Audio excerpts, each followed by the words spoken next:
بسم اللہ والحمدللہ والصلاة والسلام علی رسول اللہ اما بعد.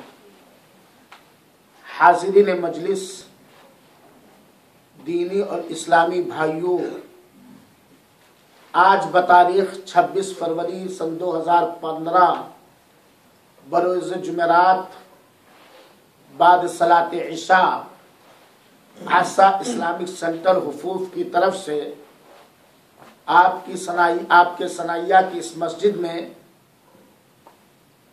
جو اجلاس عام منعقد کیا جا رہا ہے، اس اجلاس عام کا عنوان ہے انمول خزانہ، جس پر خطاب عام فرمائیں گے ہمارے مخلص دوست ساتھی فضیلت الشیخ شبیر احمد ندیر احمد مدنی حفظہ اللہ، جن کا مختصر سا تعارف کرانا میں بہتر اور مناسب سمجھتا ہوں. شیخ محترم جناب حافظ شبیر صاحب ندیر احمد صاحب مدنی حفظہ اللہ آپ کے احسا کے ایک ایریا خالدیہ کے اسلامک سینٹر کے اردو اور ہندی کے داعی ہیں. آپ کا تعلق ہندوستان کے مشہور صوبہ اتر پردیش کے مشہور ضلع بلرام پور کے ایک کثیر النسل گاؤں شنکر نگر سے ہے. آپ یوپی بلرام پور کے شنکر نگر گاؤں سے تعلق رکھتے ہیں. آپ نے پوری تعلیم جامعہ سلفیہ بنارس میں حاصل کیا اور اللہ تعالی کا کرم ہوا.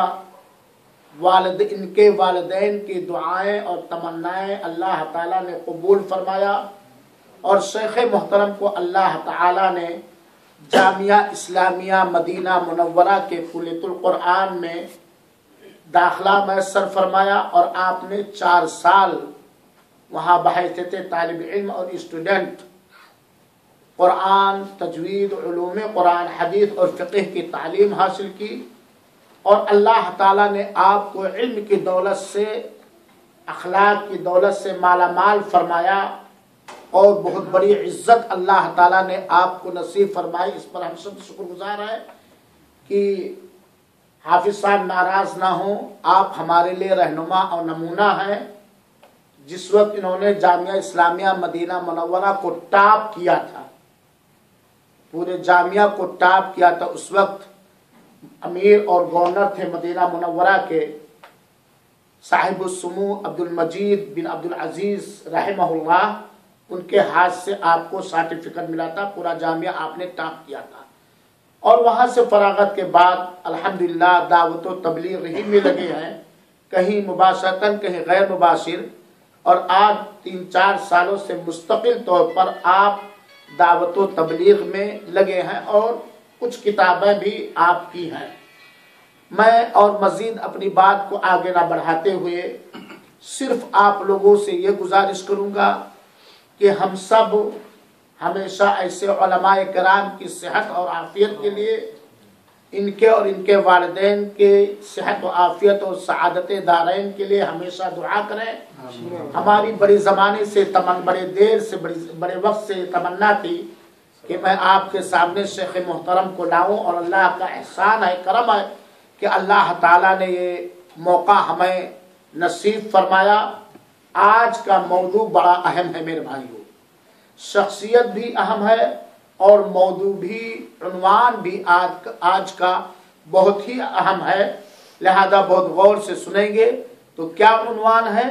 انمول خزانہ، یعنی ایسا خزانہ جس کی کوئی قیمت نہیں ہے. ہم حافظ صاحب سے گزارش کریں گے کہ آپ اسٹیج پہ تشریف فرما ہے، اپنے موضوع کا آغاز فرمائیں. اللہ تعالی ہم سب کو حسن نیت کے ساتھ کہنے، سننے، سمجھنے اور اس پر عمل کرنے کی توفیق عطا فرمائے، اور جو کچھ اس مجلس میں سنے اللہ تعالیٰ اسے ہمیں دوسروں تک پہنچانے کی بھی توفیق عطا فرمائے. آمین. الحمدللہ رب العالمین والصلاة والسلام على أشرف الأنبياء والمرسلين نبينا محمد وعلى آله وصحبه أجمعين. أما بعد، أعوذ بالله من الشيطان الرجيم.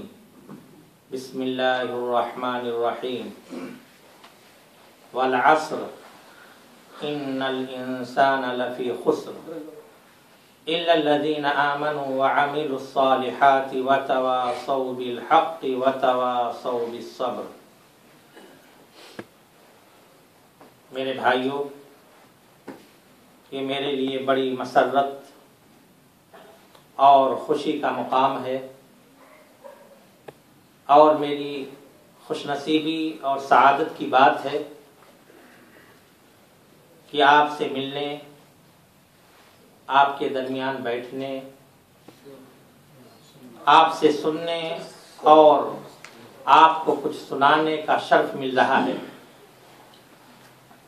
میرے بھائیوں، دین کی باتیں سننا اور سنانا، دین سیکھنے کی کوشش کرنا، یہ عبادت بھی ہے اور سعادت بھی ہے،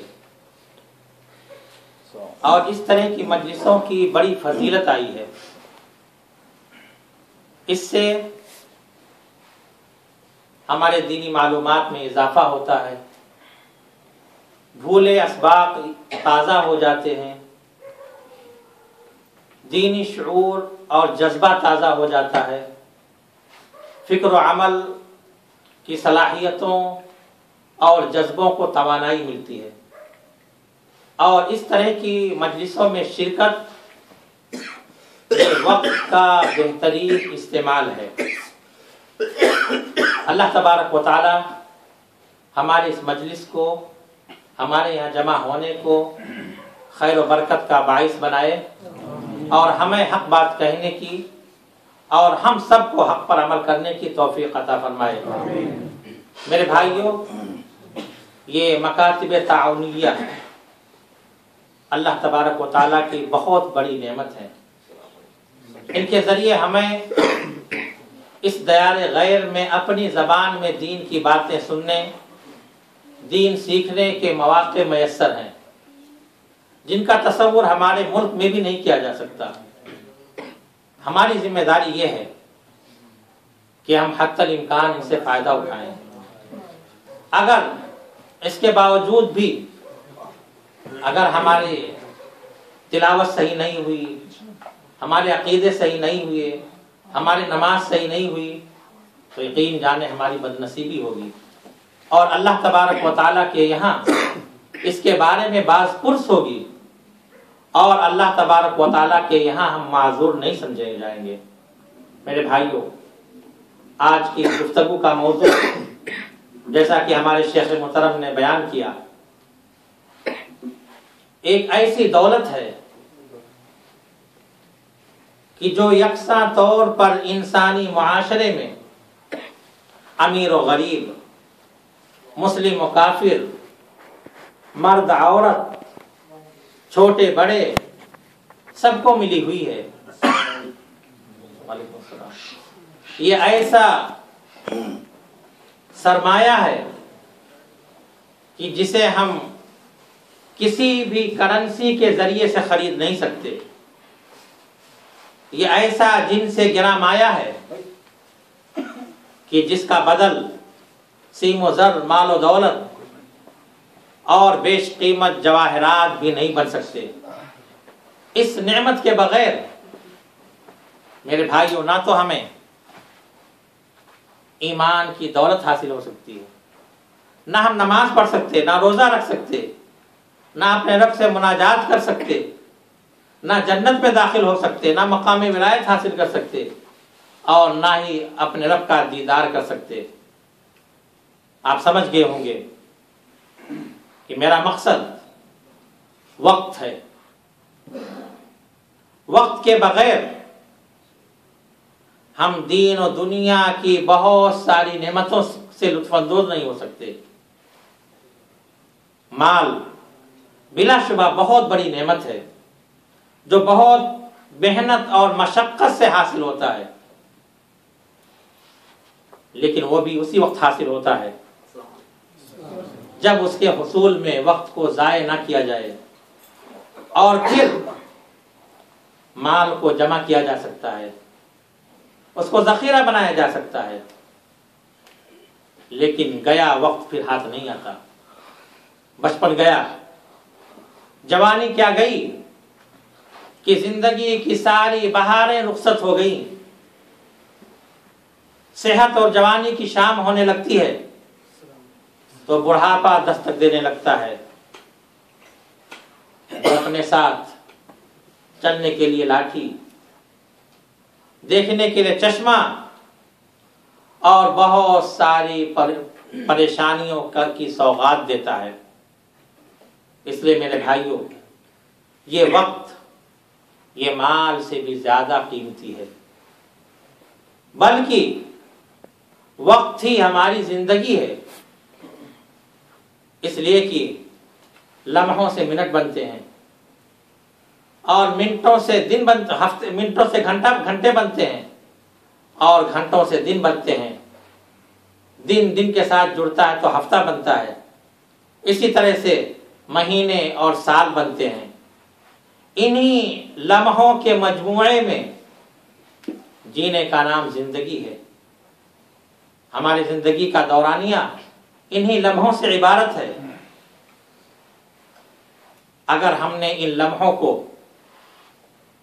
فضول کاموں میں، لایانی کاموں میں ضائع کر دیا تو ہم نے اپنی زندگی ضائع کر دی۔ اللہ تبارک و تعالیٰ اسی طرح اشارہ کر کے فرماتا ہے وَالْعَصْرِ إِنَّ الْإِنسَانَ لَفِي خُسْرٍ، قسم ہے زمانے کی، بے شک سارے انسان خسارے میں ہیں، إِلَّا الَّذِينَ آمَنُوا وَعَمِلُوا الصَّالِحَاتِ وَتَوَاصَوْا بِالْحَقِّ وَتَوَاصَوْا بِالصَّبْرِ، سوائے ان لوگوں کے جو ایمان لائے، عمل صالح کیا اور حق کی تلقین کی اور صبر کی نصیحت کی۔ اس صورت میں بھی اسی بات کی طرف اشارہ ہے کہ وقت جو بہت بڑا سرمایہ ہے، یہ تیزی سے گزرتا جا رہا ہے۔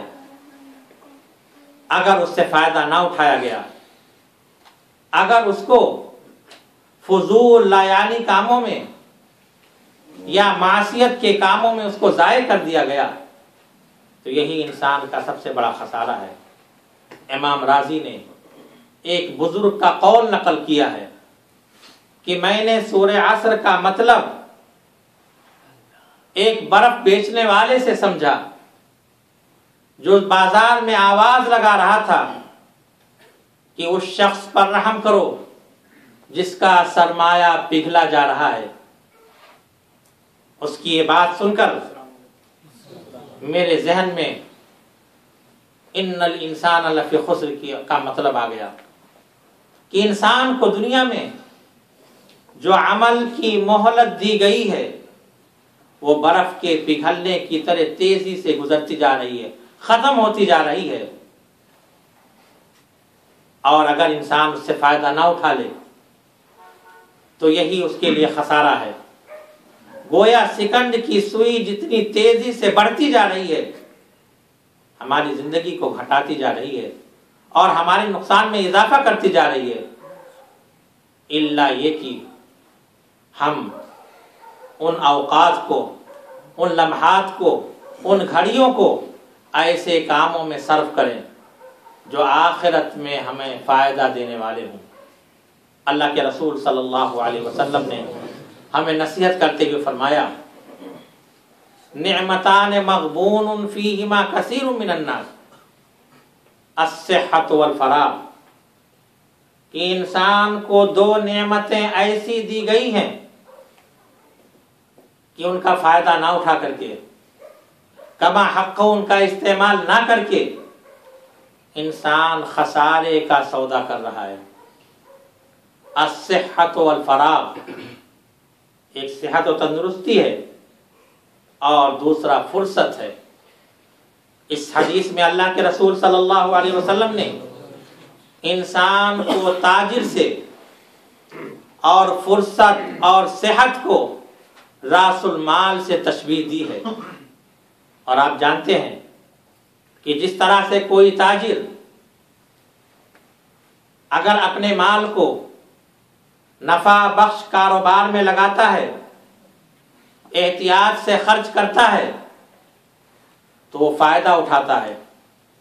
لیکن اگر کوئی شخص اپنے راس المال کو بغیر سوچے سمجھے خرچ کرتا ہے، فضول کاموں میں ضائع کرتا ہے، تو وہی غلط استعمال کرتا ہے تو وہ نقصان اٹھاتا ہے. بالکل اسی طرح اگر انسان اپنی صحت، اپنی توانائی، اپنے فرصت کے اوقات کو نفع بخش کاموں میں لگاتا ہے تو قیامت کے دن انشاءاللہ کامیاب ہوگا. لیکن اگر غلط کاموں میں، لا یعنی فضول کاموں میں، معصیت کے کاموں میں اگر خرچ کرتا ہے تو اس کا خمیازہ اسے قیامت کے دن بھگتنا ہوگا، جس دن ہر شخص کا حساب و کتاب ہوگا. ایک ایک قول و عمل کو میزان عدل میں تولا جائے گا.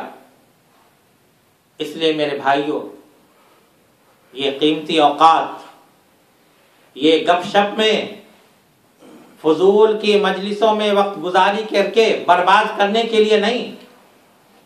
حضرت ابو ہریرہ رضی اللہ تعالیٰ عنہ سے روایت ہے کہ جو شخص کسی مجلس میں بیٹھتا ہے، ایسی مجلس میں بیٹھتا ہے جس میں اللہ کا ذکر نہ کیا جاتا ہو، رسول اللہ صلی اللہ علیہ وسلم پر درود نہ پڑھا جاتا ہو، تو ایسی مجلسیں قیامت کے دن باعث حسرت ہوں گی.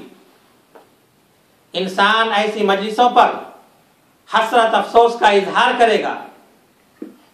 قیامت کے دن جب ہماری زندگی کیسے چلائی جائے گی، ہمارے حرکات و سکنات ہمارے سامنے پیش کیے جائیں گے، تو میرے بھائیوں، یہی مجلسیں جس میں آج ہم بہت لطف اٹھاتے ہیں، بڑا مزہ ملتا ہے، دل بہلاتے ہیں، یہی مجلسیں ہمارے لیے حسرت اور یاس کا باعث ہوں گی. بلکہ مسند احمد کی روایت میں ہے وَإِن دَخَلُوا الْجَنَّةَ، خواہ جنت میں کیوں نہ داخل ہو جائیں، یعنی جنت میں داخل ہونے کے بعد تب بھی یہ حسرت دل میں رہے گی کہ اے کاش ان مجلسوں میں بیٹھ کر کے ہم نے اللہ تبارک و تعالیٰ کا ذکر کیا ہوتا، رسول اللہ صلی اللہ علیہ وسلم پر درود پڑھا ہوتا، تو ہمیں اور بلند مقام ملتا. میرے بھائیوں، یہ وقت ایسا سرمایہ ہے کہ جو دنیا اور آخرت میں بھی ہمیں نفع دے گا. دنیا میں کوئی بھی چیز، قیمتی سے قیمتی چیز، اگر وہ ہم سے گم ہو جائے، کھو جائے، تو اس کے ملنے کی امید ہوتی ہے. صحت ہے، مال و دولت ہے، ان کے واپس ملنے کی امید رہتی ہے، اور بسا اوقات مل بھی جاتی ہے. لیکن وقت ایسی چیز ہے جو گزر جاتا ہے پھر واپس نہیں ملتا. وقت کے بغیر کسی طرح کی بھی ترقی، خواہ چھوٹی ہو یا بڑی ہو، ہم حاصل نہیں کر سکتے. وقت کے بغیر ادنا سوئی بھی ہم حاصل نہیں کر سکتے. لیکن اگر وقت ہمیں میسر ہو، ہماری کوششیں جاری ہوں، تو ہم سونے کے کان تک بھی پہنچ سکتے ہیں. جس سے معلوم ہوا کہ وقت یہ مال سے بھی زیادہ قیمتی ہے. وقت کی اہمیت کا اندازہ آپ اس بات سے لگا سکتے ہیں کہ اللہ تبارک و تعالیٰ نے قرآن کریم میں دن اور رات کے مختلف اوقات کی قسم کھائی ہے. کہیں والفجر کہہ کر کے صبح کے وقت کی قسم کھائی ہے، کہیں والضحیٰ کہہ کر کے چاشت کے وقت کی قسم کھائی ہے، کہیں والعصر کہہ کر کے شام کے وقت کی قسم کھائی ہے، کہیں واللیل کہہ کے رات کی قسم کھائی ہے. کہیں والنہار کہہ کر دن کی قسم کھائی ہے، کہیں ولیال عشر کہہ کر کے 10 راتوں کی قسم کھائی ہے۔ اور آپ جانتے ہیں کہ اللہ تبارک و تعالیٰ کا یہ اصول ہے کہ ہمیشہ اہم چیزوں کی قسم کھاتا ہے، غیر اہم چیزوں کی قسم نہیں کھاتا۔ اس لیے اللہ تبارک و تعالیٰ نے ان آیات میں جو مختلف اوقات کی قسم کھائی ہے تو یہ غیر معمولی نہیں، بلکہ ہمارے دلوں کو جھنجھوڑا جا رہا ہے کہ ہم اپنے زندگی کے ایک ایک لمحوں کی قدر کریں، ایک ایک لمحوں کے بارے میں ہمیں اللہ تبارک و تعالیٰ کے یہاں حساب و کتاب دینا ہوگا۔ یہ زندگی، یہ اللہ تبارک و تعالیٰ کی بہت بڑی نعمت ہے، اور یہ زندگی کے ایام گنے چنے ہیں، چند دن کے ایام ہیں بس۔ اللہ کے رسول صلی اللہ علیہ وسلم نے اسی کی طرف اشارہ کرتے ہوئے فرمایا، اغتنم خمسا قبل خمس، کہ 5 چیزوں کو 5 چیزوں سے پہلے غنیمت سمجھو، 5 چیزوں کے آنے سے پہلے 5 چیزوں سے فائدہ اٹھا لو۔ حیاتک قبل موتک، موت آنے سے پہلے زندگی سے فائدہ اٹھا لو، زندگی کو غنیمت جان لو۔ صحتک قبل سقمک، بیماری آنے سے پہلے صحت و تندرستی سے فائدہ اٹھا لو۔ فراغک قبل شغلک، مصروفیت سے پہلے فرصت کے لمحات سے فائدہ اٹھا لو۔ شبابک قبل حرمک، بڑھاپے سے پہلے جوانی سے فائدہ اٹھا لو۔ غناک قبل فقرک، اور فقر و فاقہ آنے سے پہلے مالداری سے فائدہ اٹھا لو۔ میرے بھائیوں، یہ 5 چیزیں ایسی ہیں جن کا خاتمہ ہونے والا ہے۔ آج ہم باحیات ہیں، ہمیں پتہ نہیں کب ہماری زندگی کا چراغ گل ہو جائے، کب ہماری سانس کا ڈور ٹوٹ جائے۔ اس لیے ہمیں عمل کی جو مہلت ملی ہوئی ہے اس سے ہم فائدہ اٹھا لیں، اس سے پہلے کہ موت کا پنجہ ہمیں اپنے گرفت میں لے لے۔ ہمیں اللہ تبارک و تعالیٰ نے چند ذمہ داریاں دے کر کے ایک مختصر مدت کے لیے یہاں بھیجا ہے۔ ہماری اصل منزل آخرت ہے، ہمارا اصل گھر جنت ہے۔ ہماری ہر سانس اور ہمارا ہر قدم ہمیں ہماری منزل سے قریب کر رہا ہے۔ دنیا میں ہماری حیثیت ایک مسافر جیسی ہے، اور عقل مند مسافر وہی ہوتے ہیں جو اپنے کام سے فارغ ہونے کے بعد اپنے گھر کے واپسی کی فکر کرتے ہیں، جو نہ تو پردیس میں دل لگاتے ہیں اور نہ ہی اپنے فرائض سے غافل ہو کر کے شہر کی رنگینیوں میں کھو جاتے ہیں۔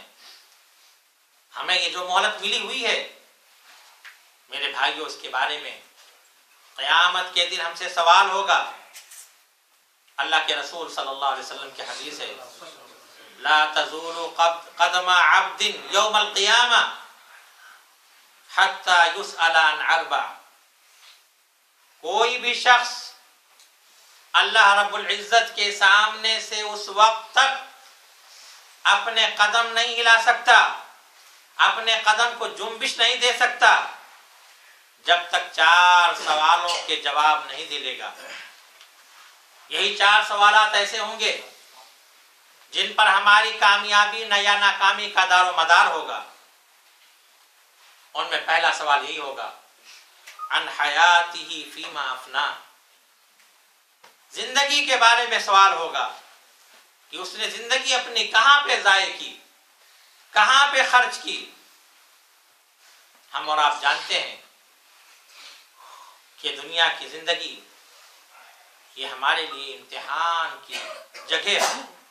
ہمیں جس حال میں رکھا گیا ہے اسی حال میں ہمارا امتحان ہو رہا ہے، اور ایک وقت آئے گا جب ہم سے یہ پوچھا جائے گا کہ ہم نے اس دنیا میں کیا کیا، کیا نہیں کیا۔ یہ دنیا دار العمل ہے، عمل کی جگہ، کام کی جگہ ہے۔ دار الجزا یہ آخرت ہے۔ ہم یہاں جو بھی عمل کریں گے اس کا بدلہ ہمیں آخرت میں ملے گا۔ اللہ کے رسول صلی اللہ علیہ وسلم آگے فرماتے ہیں، صحت کا قبل سقم، بیماری آنے سے پہلے صحت اور تندرستی کو غنیمت جانو۔ میرے بھائیوں، یہ صحت اور تندرستی بہت بڑی نعمت ہے۔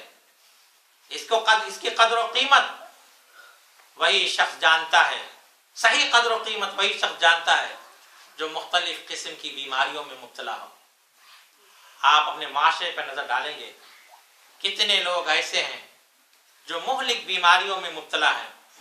کوئی دل کا مریض ہے، کوئی گردے کا مریض ہے، کوئی کینسر میں مبتلا ہے، کوئی فالج کا شکار ہے۔ آپ ان کو دیکھیں گے تو آپ کو اندازہ ہوگا کہ اللہ تبارک و تعالیٰ نے ہمیں جو صحت و تندرستی عطا کی ہے، یہ اللہ تبارک و تعالیٰ کا ہمارے اوپر کتنا بڑا انعام، کتنا بڑا کرم ہے۔ اس لیے میرے بھائیوں، اس نعمت کی ہم قدر کر کے اس نعمت سے ہم فائدہ اٹھا لیں۔ یاد رکھیں، کوئی بھی شخص ایسا نہیں جس کو صحت کے بعد بیماری لاحق نہ ہو۔ بیماری ضرور لاحق ہوگی، لیکن کوئی شخص نہیں جانتا کہ وہ کب لاحق ہوگی۔ اس لیے میرے بھائیوں، بیماری آنے سے پہلے صحت سے ہم فائدہ اٹھا لیں۔ اللہ تبارک و تعالیٰ نے ہمیں جو صحت عطا کی ہے اس میں خیر کے زیادہ سے زیادہ کام کر لیں، تاکہ دنیا میں، تاکہ آخرت میں ہمارے لیے نفع بخش ثابت ہوں۔ اللہ کے رسول صلی اللہ علیہ وسلم آگے فرماتے ہیں، شبابک قبل حرمک، بڑھاپا آنے سے پہلے جوانی سے فائدہ اٹھا لو۔ آج ہمیں جوانی ملی ہوئی ہے، کل بڑھاپا آنے والا ہے۔ جوانی ہمیشہ نہیں رہے گی، بلکہ جوانی کے بعد یا بڑھاپا آئے گا اور یا پھر موت آئے گی۔ آج جوانی کے عالم میں ہمیں جو صحت، جو توانائی ملی ہوئی ہے اس سے ہم فائدہ اٹھا لیں، ورنہ جب بڑھاپا آئے گا تو جس کے بارے میں کہا جاتا ہے نہ منہ میں دانت، نہ پیٹ میں آنت، اس وقت ہم کیا کریں گے جب ہم اپنے ہاتھ پاؤں نہ ہلا سکیں گے۔ اس لیے میرے بھائیوں، ہم جوانی کے لمحات کو غنیمت سمجھتے ہوئے ان لمحات کو ہم خیر کے کاموں میں لگا لیں۔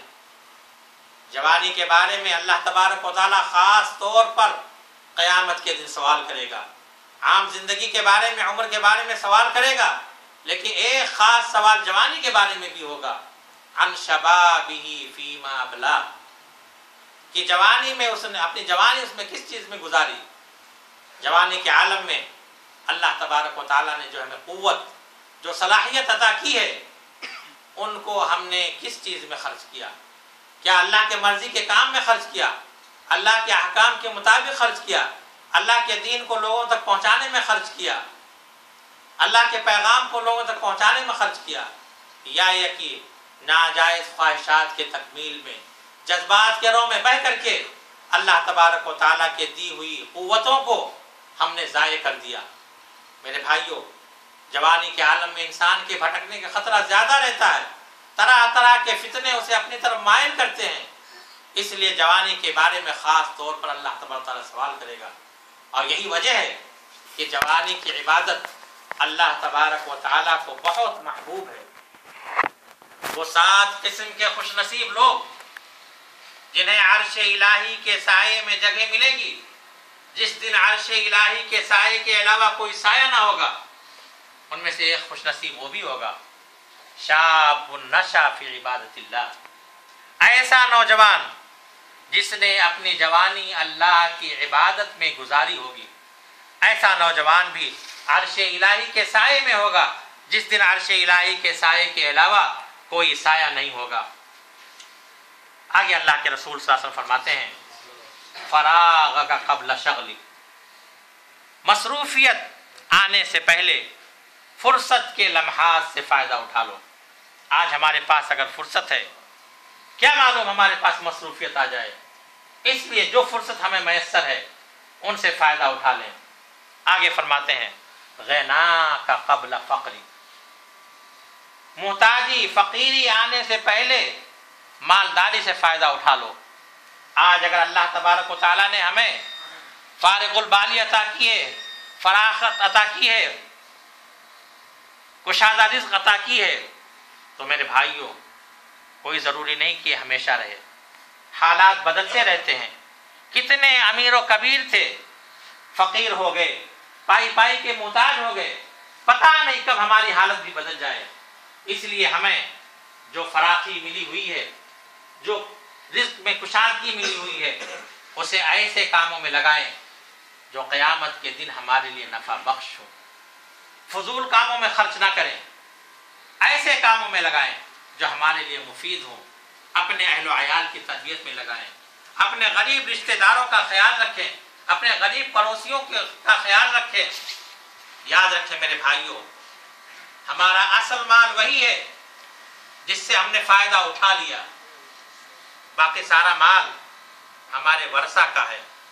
اللہ کے رسول صلی اللہ علیہ وسلم کی حدیث ہے، ایک مرتبہ آپ نے پوچھا تم میں سے کون ایسا شخص ہے جس کے وارث کا مال اس کے مال سے زیادہ اس کو محبوب ہو؟ لوگوں نے کہا اللہ کے رسول، ہم میں سے ہر شخص کو اس کا اپنا مال وارث کے مال سے محبوب ہوتا ہے۔ تو اللہ کے رسول صلی اللہ علیہ وسلم نے فرمایا کہ تمہارا مال وہی ہے جو تم نے آگے بھیج دیا، جو تم نے خرچ کر ڈالا، جس کا فائدہ تمہیں اللہ کے یہاں ملے گا، باقی مال تمہارے ورثہ کا ہے۔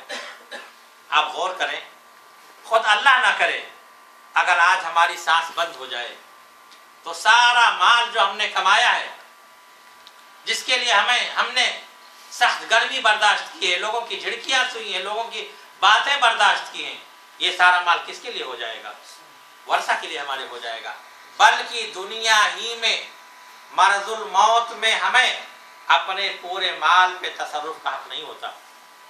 اگر کوئی شخص یہ چاہے کہ اپنا پورا مال اللہ کے راستے میں خرچ کر دے، مرض الموت میں وہ خرچ نہیں کر سکتا۔ زیادہ سے زیادہ 1/3 تہائی حصہ یہ خرچ کر سکتا ہے، بلکہ زندگی ہی میں مرض الموت کی حالت میں آپ کے باقیہ 2 تہائی حصے کس کے لیے ہو جائیں گے؟ آپ کے وارث کے لیے ہو جائیں گے۔ بلکہ اگر آپ یہ چاہیں کہ آپ کے کسی وارث نے آپ کے ساتھ بدسلوکی کی ہے، آپ کا خیال نہیں رکھا ہے، اگر آپ یہ چاہیں کہ اس کو آپ عاق کر دیں، محروم کر دیں، تو آپ یہ بھی نہیں کر سکتے۔ اس نے آپ کے ساتھ جو بدسلوکی کی ہے اس کا اللہ کیا خمیازہ بھگتے گا، لیکن اللہ تبارک و تعالیٰ نے جو مال انسان کو دیا ہے، جو حق اللہ تبارک و تعالیٰ نے مال میں مقرر کیا ہے، وہ حق اسے مل کر رہے گا۔ میرے بھائیوں، آج ہمارے معاشرے میں سب سے سستی، سب سے بے وقت اگر کوئی چیز ہے تو وقت ہے۔ آج ہم وقت کی قدر، لمحات کی قدر نہ کر کے، منٹوں کی قدر نہ کر کے، گھنٹوں کی قدر نہ کر کے، دنوں کو اور دنوں کی قدر نہ کر کے، ہفتوں کو، مہینوں کو اور سالوں کو ہم ضائع کرتے رہتے ہیں۔ آج ہمارے معاشرے میں یہ مزاج بن چکا ہے کہ فضول لا یعنی باتوں میں مصروف رہتے ہیں۔ کسی کی تنقیص، کسی کی تحقیر، کسی کی غیبت، کسی کی عیب جوئی، بلا وجہ پوری دنیا کا تذکرہ کریں گے، لیکن کبھی یہ خیال نہیں جائے گا کہ ان فضول وقت کو ضائع کر کے کتنا بڑا گناہ کا بوجھ اپنے اوپر لاد رہے ہیں، جس میں نہ ہمارا فائدہ ہے اور نہ ہمارے قوم و ملت کا فائدہ ہے، جبکہ ہمیں یہ حکم دیا گیا ہے کہ میرے بھائیو ہم ایسے کام کریں کہ جس سے ہمارا فائدہ ہو اور قوم و ملت کا فائدہ ہو۔